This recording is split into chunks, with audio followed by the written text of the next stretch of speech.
Imaginez une semaine sans le bourdonnement familier des notifications, sans l'écran lumineux de votre smartphone, sans l'accès instantané à l'océan d'informations qu'est Internet. C'est le défi audacieux qu'un groupe de volontaires a choisi de relever. Une semaine entière de déconnexion totale, un retour à une époque où la technologie n'envahissait pas chaque recoin de nos vies. Cette expérience, baptisée Débrancher, vise à explorer notre dépendance à la technologie et ses conséquences sur notre rapport au monde et à nous-mêmes. Aujourd'hui, force est de constater que nos vies sont intimement liées à la technologie. Chaque jour, nous utilisons divers appareils pour accomplir une multitude de tâches, que ce soit pour le travail, les loisirs ou la communication. Le smartphone, en particulier, est devenu un prolongement de nous-mêmes, un outil que nous consultons dès le réveil et jusqu'au coucher. Il est indispensable pour communiquer, s'informer, se divertir et même gérer nos finances ou notre travail. Nos interactions sociales passent souvent par cet écran, et il est difficile d'imaginer une journée sans lui. Cette omniprésence technologique, si pratique soit-elle, a un coût. Elle peut engendrer du stress, de l'anxiété et même des conflits familiaux, lorsque chacun est absorbé par son propre écran. Comme le souligne le docteur Nicolas Carr dans son ouvrage « Internet rend-il bête ?», notre capacité d'attention, notre mémoire et notre esprit critique sont mises à rude épreuve par la surcharge informationnelle et la stimulation constante offerte par nos appareils numériques. Nous sommes souvent submergés par un flot incessant de notifications et d'informations. L'expérience Débrancher nous invite à prendre du recul par rapport à cette dépendance et à observer comment elle influence notre quotidien. En nous déconnectant, nous pouvons redécouvrir des moments de calme et de connexion humaine authentique. Comment réagirions-nous si nous étions soudainement privés de ce flux constant d'informations et de divertissements ? Serions-nous capables de nous adapter à un rythme de vie plus lent et plus réfléchi ? Serions-nous capables de nous adapter, de retrouver un certain calme intérieur ? Ou serions-nous pris de panique, incapables de fonctionner sans notre béquille numérique ?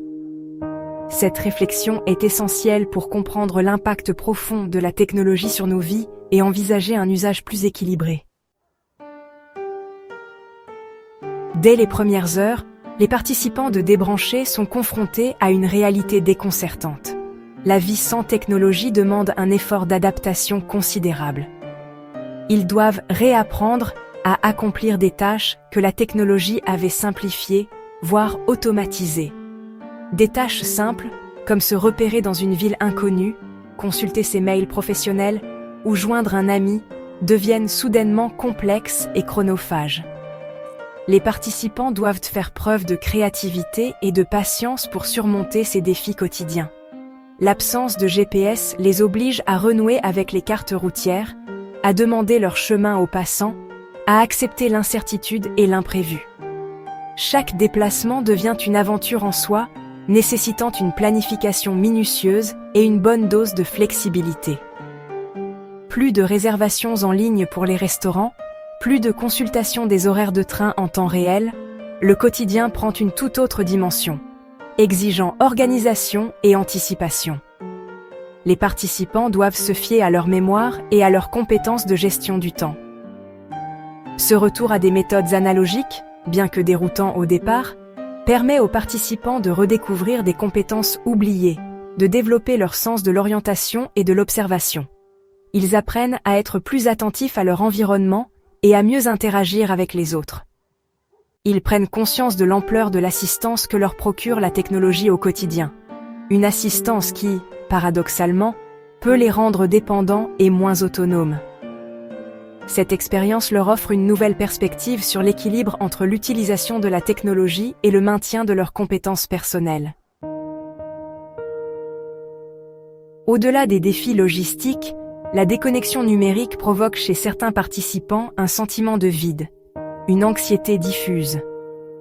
Cette absence de connexion constante, à laquelle nous sommes si habitués, peut devenir une véritable pesanteur émotionnelle. Habitués à être constamment connectés, à recevoir des notifications, des messages, des interactions virtuelles, des nouvelles en temps réel, nous avons développé une dépendance à cette immédiateté.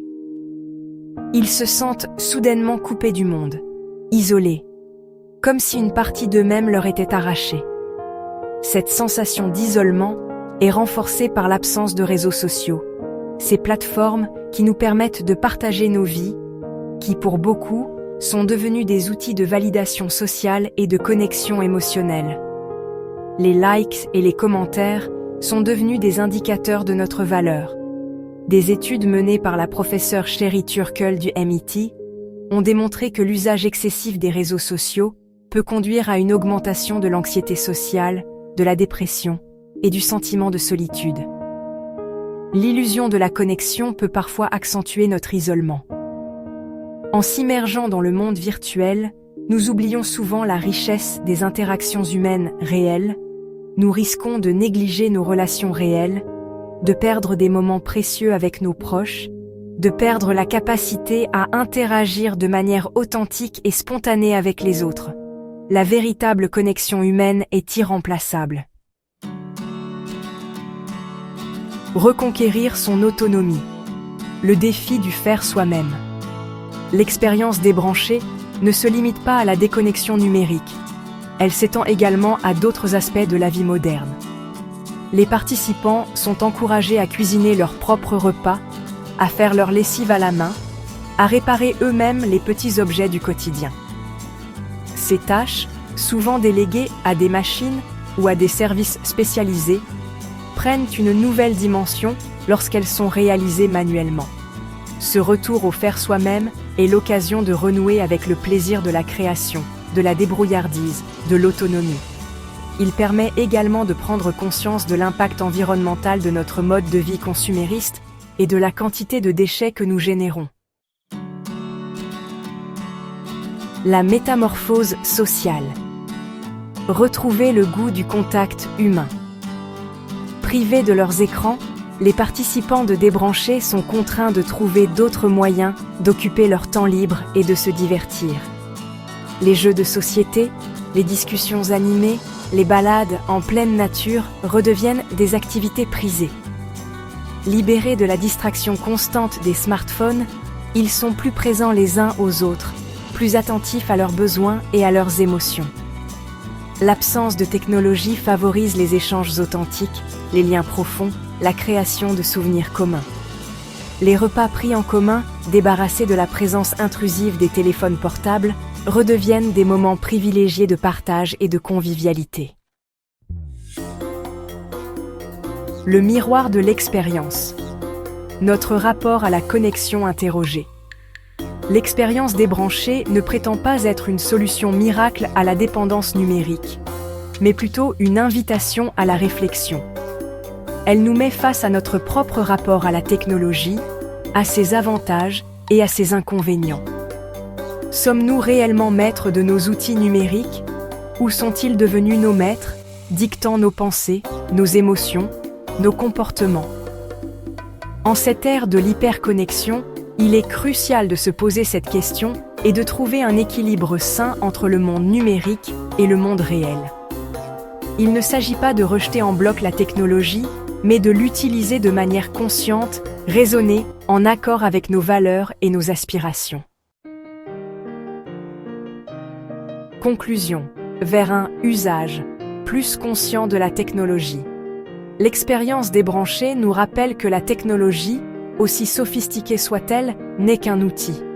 C'est à nous de décider comment l'utiliser, de fixer des limites, de préserver des espaces de déconnexion pour nous ressourcer, nous reconnecter à nous-mêmes, aux autres et au monde qui nous entoure.